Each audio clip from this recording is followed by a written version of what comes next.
John Hagelin sur la conscience et la théorie du champ unifié des supercordes. Je voudrais revenir sur ce que vous dites dans le film, l'intégration du quantique et de la neurologie, car les gens sont très intéressés, les gens qui vont voir le film sont très intéressés par la science qu'il y a derrière cela. Comment expliquez-vous que les deux s'accordent ensemble? Vous avez fait du très beau travail en les accordant ensemble d'une certaine façon dans le film, dans le sens où les deux disciplines, la physique moderne quantique et la biologie moléculaire, la neuroimmunologie, les deux disent que nous créons notre propre réalité et nous avons beaucoup de responsabilités sur le monde dans lequel nous vivons, au moins dans la façon dont nous l'expérimentons et dont le monde se comporte avec nous. C'est une très bonne connexion en fait, c'était brillant. Ultimement, ce que nous voudrions voir, c'est qu'est-ce que la physique de la conscience? Nous pouvons poser cette question aujourd'hui. Qu'est-ce que la conscience? D'où vient-elle? Quelles sont les origines de la conscience? Quelles sont les limites du potentiel humain? Nous sommes dans une position où nous pouvons en fait maintenant répondre, je crois, bien qu'il n'y a certainement pas encore de consensus dans la communauté scientifique par rapport à ça. Mais avec la connaissance réelle d'avant-garde, la découverte du champ unifié, le soi-disant champ des supercordes, nous comprenons maintenant que la vie est fondamentalement une. À la base de toute la diversité de la vie, il y a l'unité. À notre base, vous et moi sommes un, et cette unité est à la base de l'esprit, de la matière et la conscience universelle. Donc, avec cette compréhension profonde que la conscience n'est pas créée par le cerveau, la conscience n'est pas purement le résultat d'un processus chimique moléculaire dans le cerveau, mais est fondamentale à la nature, dans la nature. C'est le cœur même de la nature, on l'appelle le champ unifié. Maintenant que nous avons cette fondation de la compréhension de ce qu'est la conscience, nous pouvons résoudre le problème du corps-esprit. Nous pouvons voir comment la conscience, à travers notre physiologie, pour devenir la conscience que nous expérimentons et voyons, et les perceptions sensorielles, tout cela. Donc il y a maintenant une fondation pour réellement relier rigoureusement les neurosciences avec la physique quantique. Cela peut être vraiment une prochaine étape dans le développement du film. Vous posiez la question dans le premier film, nous sommes maintenant juste sur le point de pouvoir répondre à ces questions. Donc, pouvez-vous préciser le champ unifié pour les gens qui ne connaissent pas trop ces notions? Pour beaucoup, ça sonne bien, c'est unifié, nous sommes un. Pouvez-vous plonger un peu plus techniquement dans ce qu'est le champ unifié? La progression dans notre compréhension de l'univers à travers la physique durant le dernier quart de siècle a été l'exploration des niveaux plus profonds de la loi naturelle, du macroscopique au microscopique, à partir du niveau moléculaire au niveau atomique, nucléaire, subnucléaire, des fonctionnements de la nature. Ce qu'on appelle l'échelle d'unification électrofaible, l'échelle de la grande unification, l'échelle de la superunification. Et ce que nous avons découvert est que la base même de l'univers est cet unique champ d'intelligence, un champ qui unifie la gravité avec l'électromagnétisme, la lumière avec la radioactivité, avec les forces nucléaires, de telle façon que toutes les forces de la nature et toutes ces soi-disant particules de la nature, quarks, leptons, protons, neutrons, sont maintenant comprises comme étant un.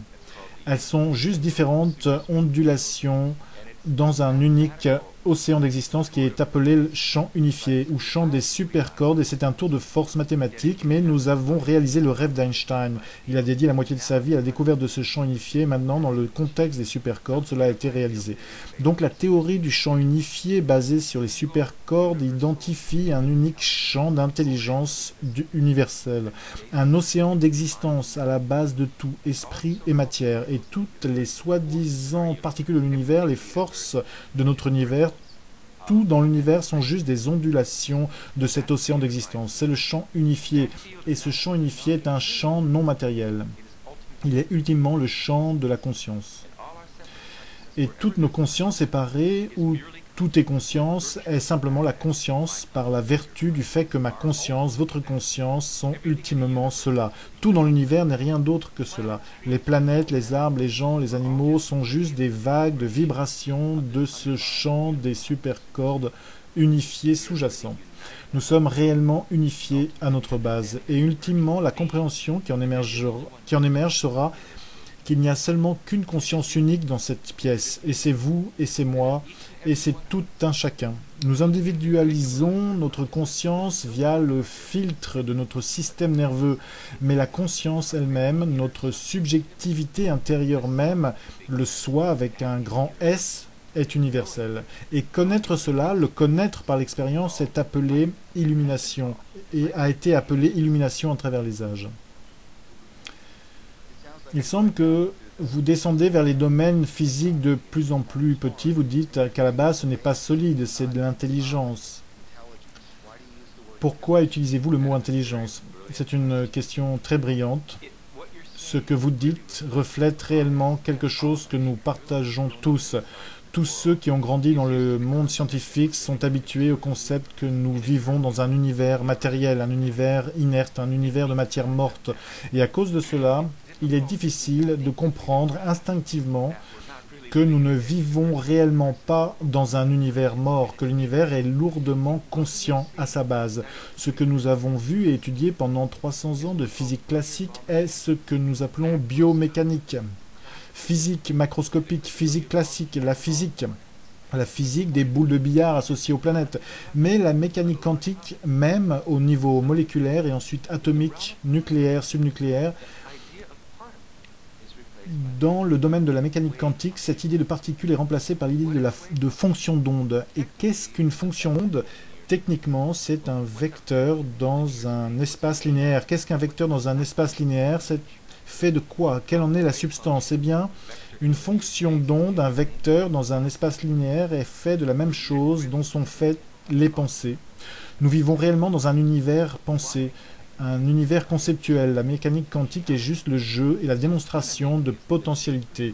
Donc le point où je veux en venir est que plus vous allez profondément dans la structure de la loi naturelle, moins l'univers est matériel, inerte, mort, plus l'univers devient conscient, vivant, et ensuite vous arrivez à la base de l'univers, le champ unifié ou champ des supercordes. C'est simplement un champ de pur être, de pure intelligence. Intelligence parce que c'est la source de toutes les lois de la nature. Toutes les forces fondamentales, toutes les particules fondamentales, toutes les forces qui gouvernent la vie à tous les niveaux de l'univers ont leur source unifiée dans le champ unifié. Cela fait du champ unifié le champ le plus concentré d'intelligence dans la nature. Une intelligence non matérielle, dynamique, consciente d'elle-même. Ce sont les propriétés du champ unifié. Pourriez-vous aussi utiliser le terme, car j'ai lu ça quelque part, certaines personnes disent qu'au fond, qu'à la base, il y a aussi de l'information. C'est ce que c'est? Est-ce que c'est quelque chose de similaire? Une autre façon de décrire la même chose? C'est très similaire. Je dirais que le monde quantique, la mécanique quantique, est aussi le jeu et le déploiement d'informations, la démonstration d'informations, le jeu et le déploiement, la démonstration de potentialité, de vagues d'informations, de vagues d'électrons potentiels. Et le mot potentiel est important. Ce n'est pas le monde des électrons, c'est le monde des électrons potentiels. Mais vous devez poser la question, demander des vagues de quoi en réalité? Quel est le champ, le domaine qui s'agite, qui se meut?